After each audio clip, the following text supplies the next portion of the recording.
2020 के पटना की बात करें तो कोरोना के तथ्य कैसे अनछुए रह सकते हैं, जो कि मौजूदा हालात में बता दें तो पूरे साल कोरोना काल में समाया रहा। वर्ष का अंतिम माह भी इसके स्पर्श से अनछुआ नहीं रहने वाला है। हालात तो इतने बिगड़ गए हैं कि संभवतः अन्य राज्यों की तरह यहाँ भी फिर से लॉकडाउन लगने की पूरी संभावनाएं बन रही हैं। पर क्या पटना में सिर्फ कोरोना ही लॉकडाउन का हकदार है, या कुछ और भी है जो इस शहर को अंदर ही अंदर खोखला किए जा रहा है? आइए इस पर थोड़ा सा स्पष्ट रूप से नजर डालते हैं। नमस्कार, मैं धीरज कुमार और आप देख रहे हैं कमिंग भारत। जी हाँ, अगर बात करें पटना की तो समस्याओं की सूची में कोरोना तो महज एक नया मेहमान है। दरअसल अंदर तक खोखला करने वाला यहाँ का प्रदूषण धीरे धीरे तबाही की ओर इस कदर लेके जा रहा है कि हम चाह के भी निहत्थे बर्बादी का इंतजार कर रहे हैं। सर्दी की शुरुआत के साथ ही लोगों को जहरीली हवा का सामना करना पड़ रहा है। वायु प्रदूषण की स्थिति पटना के साथ ही बिहार के कई शहरों में खतरनाक स्तर पर है। आलम यह है कि जहरीली हवा में लोगों का सांस लेना भी दुर्भर हो गया है। ठंड के साथ ही चारों तरफ धुंध की मोटी चादर छाई दिखने की संभावना है, जिससे लोगों को आंखों में जलन और सांस लेने में दिक्कत अभी से हो रही है। आज बुधवार को मीठापुर बस स्टैंड का प्रदूषण का कांटा का सबसे अधिक बताया जा रहा है।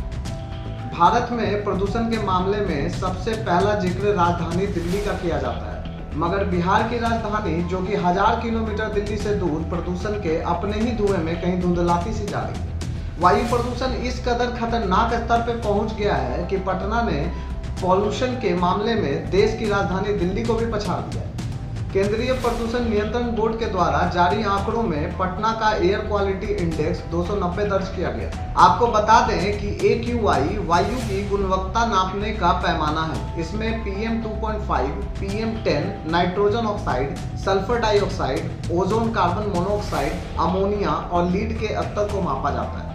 चौंकाने वाली बात तो यह है कि बीते महीनों में कोरोना महामारी के कारण ये क्रमांक काफी घटे हैं, वरना बीते 2 वर्ष में यह इंडेक्स 400 के पार नजर आ रहे थे। बिहार राज्य प्रदूषण नियंत्रण बोर्ड ने शहर में एयर पोल्यूशन की स्थिति को देखते हुए सभी संबंधित विभागों और एजेंसियों को प्रभावी कदम उठाने का आदेश दे रखे। मगर जब तक हर एक नागरिक जागरूकता की ओर नहीं बढ़ेगा, नहीं समझेगा कि जो मौजूदा स्थिति है वो आने वाले वक्त में कितनी गंभीर अवस्था में लोगों को पहुंचा सकती है, तब तक सुधार की गुंजाइश महज एक किताबी ज्ञान मात्र है। बात पटना के बाईपास की करें तो उधर का मंजर कुछ यूं होता है मानो आप धूल मिट्टी से पूरे सने हों। बीते दिनों मेट्रो को लेकर की गई खुदाई भी एक बड़ी वजह है इस वायु प्रदूषण एवं वाहनों के प्रदूषण की। पटना में जाम लगना एक बहुत मामूली सी मसला है। यूं कह लें कि अगर कोई व्यक्ति यहां अपने 4 पहिए की गाड़ी लेकर निकलता है तो अपने घड़ी से 2 घंटा अमूमन अधिक लेकर ही चलता है। मानो एक परंपरा सी हो गई है कि भैया पटना में है तो जाम में तो फंसना ही है। दिल्ली सरकार ने तो धड़ल्ले से ऑड इवन का नियम जारी कर दिया था, जिसमें सराहना मिली तो आलोचनाएं भी काफी थी। मगर दिल्ली में पूरे भारत से भाग दौड़ रहे लोग, जिसमें लगभग आधी आबादी बिहार की कही जाती है, वही बिहारवासी क्या अपने पटना में यह नियम अपनाने को तैयार होंगे? सवाल तो बहुत है, क्योंकि यहाँ की स्थिति इतनी गंभीर बताई जा रही है कि आने वाले दिनों में ऑक्सीजन खरीद कर सांस लेना पड़े तो कोई कल्पना से परे वाली बात नहीं होगी। बिहार की आबादी जो गरीबी और भुखमरी की आए दिन उदाहरण पेश करते रहती है, क्या आगे आने वाले दिनों में यहाँ की सरकार एवं यहाँ की जनता सांसें खरीदने में पैसा जुटा पाएगी? मंजर कल्पना मात्र से ही भयावह है। ऐसे में क्या रोड पर जी रही जिंदगियां अपनी भविष्य संभाल पाएंगी? क्या एक आम व्यक्ति अपने खाने पीने और बाकी जरूरतमंद व्ययों के इस व्यय का प्रबंध कर पाएगा?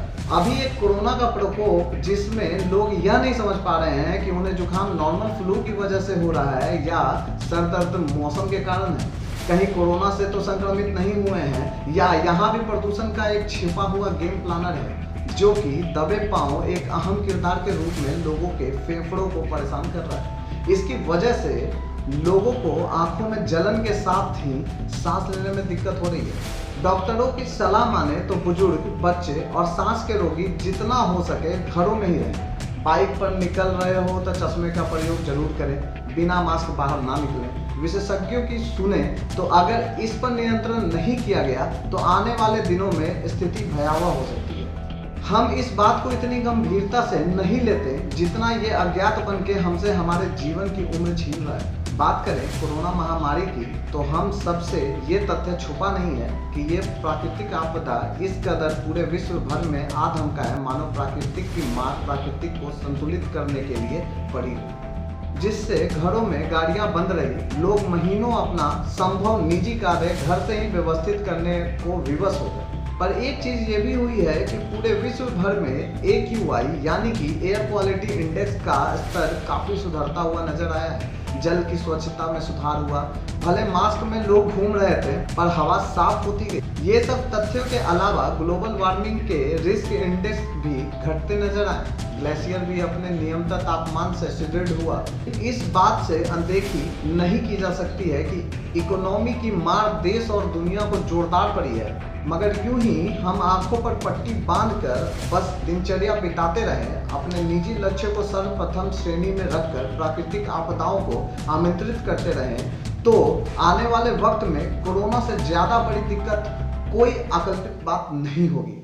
ऐसे ही तमाम खबरों के लिए आप हमारे चैनल को देखते रहें और अभी तक हमारे चैनल को लाइक, सब्सक्राइब और शेयर नहीं किया है तो जल्द से जल्द करें। धन्यवाद।